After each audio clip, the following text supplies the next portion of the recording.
ভ্ৰাম্যমান জগতৰ অনবদ্য সৃষ্টিশীল থিয়েটাৰ সূৰ্যই এইবেলি পঞ্চম বৰ্ষত ভৰি দিলে। আজি গুৱাহাটী প্ৰেছ ক্লাবত থিয়েটাৰ সূৰ্যৰ দুটি গীত আনুষ্ঠানিকভাৱে মুক্তি পালে।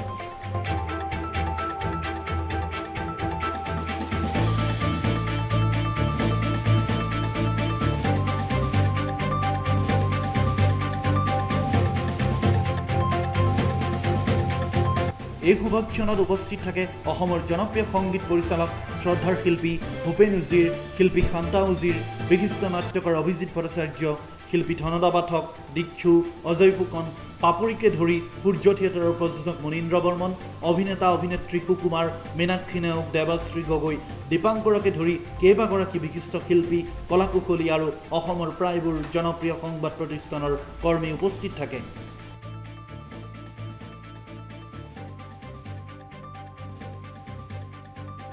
গীত দুটিৰ এটি গীত ইমান মৰম কিয় লাগে। গীতটিত কণ্ঠনি গৰাইছে জনপ্ৰিয় কণ্ঠশিল্পী জুবিন গাৰ্গ আৰু পাপৰি গগৈয়ে। গীতটিৰ কথা, সংগীত পৰিচালনা অভিজিৎ ভট্টাচাৰ্য আৰু অজয় ফুকনৰ।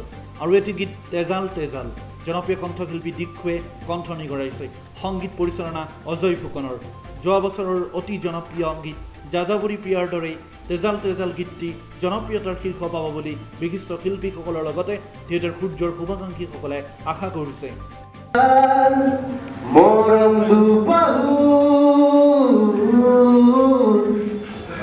উমান উমান সিহৰণ বুকুত হৰি হৰি নি তোমাৰ চকুত এসাগৰ সপোন আঁকিলো।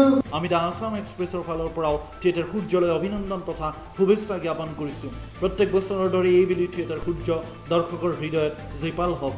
কেমেৰামেন ফৰেজৰ সৈতে গুৱাহাটীৰ পৰা দিন, দ্য আছাম এক্সপ্ৰেছ।